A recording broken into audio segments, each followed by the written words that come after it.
Hey guys, this is Poy. I have a phone here that a lot of people are excited about. The Xiaomi Mi Note 10. Why? Since this is the world's first 108 megapixel pentacamera setup, this phone is a game changer when it comes to mobile photography. But what about the rest of the package? You want to know more? Stay tuned and find out.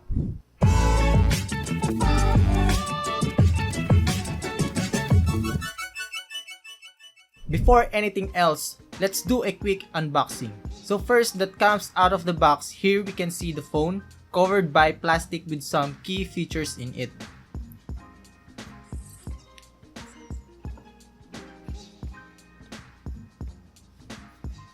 Then, the SIM ejector pin,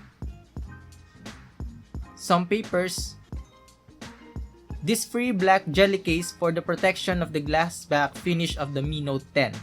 And then, USB Type-C cable and a 30 watts quick charger to power the phone.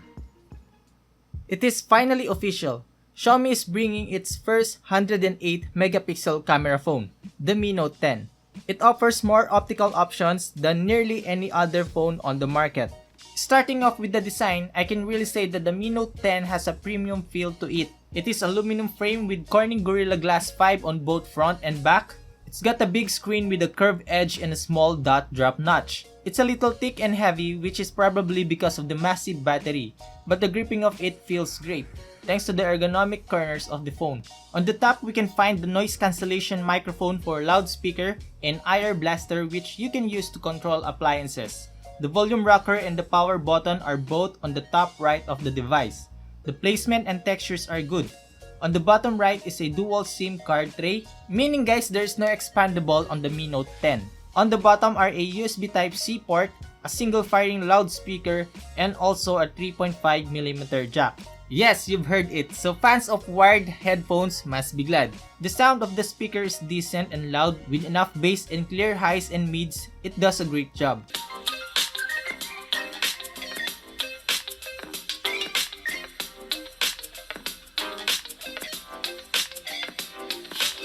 Let's move on to the Mi Note 10 6.47-inch Full HD Plus AMOLED screen with a resolution of 1080p. Expect to get a more dynamic blacks and balanced vivid colors. When it comes to media consumption, watching on a curved screen edge can give you a full screen display experience. This device gets under the display fingerprint scanner and face unlock. It is the latest optical fingerprint scanner and it's quite fast and accurate. The face unlock is also pretty quick. Thanks to AMOLED screen because you can also enable the always on display to give you the time and notifications. You can also customize it with some clean and awesome designs. The Mi Note 10 comes with a much larger battery than what we see on phones. A huge 5260 mAh battery that supports 30 watts fast charging. The phone managed to charge from 0 to 100 for about 65 minutes only. Very impressive for such a big battery, right? And the good thing here is that you will get the quick charger out of the box. With such a big battery, I easily got it to 2 days without charging the phone with my personal use. For the software, we got the newest MIUI 11. The good thing about the new MIUI 11 is the interface is clean, simple, and customizable. With the new dark mode, game turbo mode, and always on display personalization, it gives much more battery life and speed. Alright, so the Mi Note 10 is powered by the most powerful mid-range chipset from Qualcomm, Snapdragon 730G with Adreno 618 GPU. It has a 6GB of RAM and 128GB of internal storage. My experience with this phone is quite fast and fluid, and I didn't find any performance issues while using it. The device handled most tasks, specifically some media surfing, photo editing, and some high-end games, since this chipset is made for gaming. However, some people might think that Xiaomi must put a much higher chipset like the Snapdragon 855. But let us not forget considering the high-end camera setup. Speaking of the Mi Note 10 cameras, on the back there are 5. Yes, a penta camera setup. A x10 hybrid zoom camera, 12 megapixel x2 telephoto camera, a 108 megapixel main camera. Below this setup, there's a 20 megapixel ultra-wide camera and a 2 megapixel dedicated macro sensor. On the front-facing camera, we get that 32 megapixel selfie shooter in the notch. Okay, I'm really excited to show you the samples, so let's get into it. All these photos were taken on the default camera mode, which is 27 megapixel.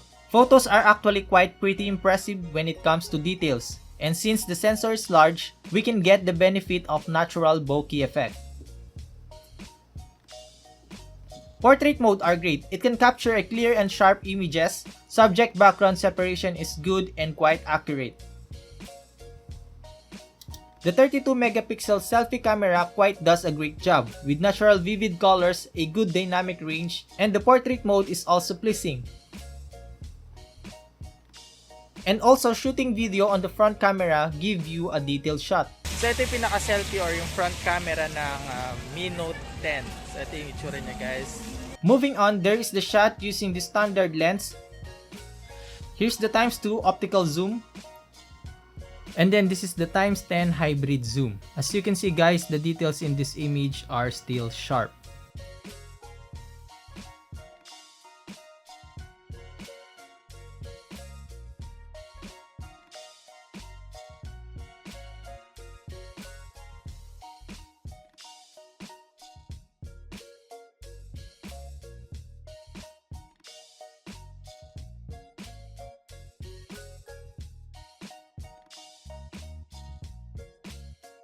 The Mi Note 10 also have a ×50 digital zoom. Yes, it's a bit blurry but I'm still happy to see this on a smartphone. Then there's the ultra wide angle camera.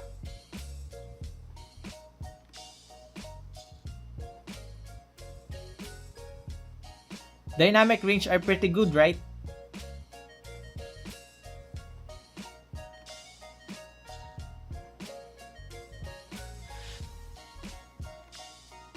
And of course, the dedicated macro lens. Here are a couple of macro shots I took from the phone. I like how close I can get to take some close-up shots. And here's a couple of shots at night, using the default mode versus the night mode.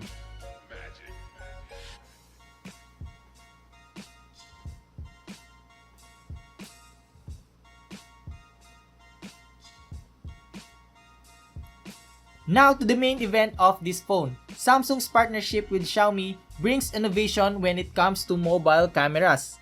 With the new ISOCELL Bright HMX sensor, this will capture an extremely high resolution photographs. Take a look at this photos shot on the Mi Note 10's 108 megapixel camera. The photos look great. It's pretty sharp and detailed. Plus, you can zoom in a lot. As you can see, the details while zoom are still decent and visible. The Mi Note 10 can shoot up to 4K resolution at 30 frames per second. With electronic image stabilization, you can now capture a smooth videos without using any stabilizer or gimbals. You can also shoot videos using the ultra-wide lens, and of course with electronic image stabilization.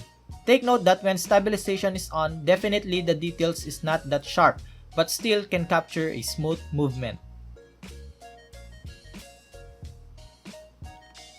I really love the new vlog mode that is added to the video mode in this phone. Basically shooting a 3 to 4 second clips in a sequence, and it will automatically add a background music and transitions, making a high quality short video that you can share instantly.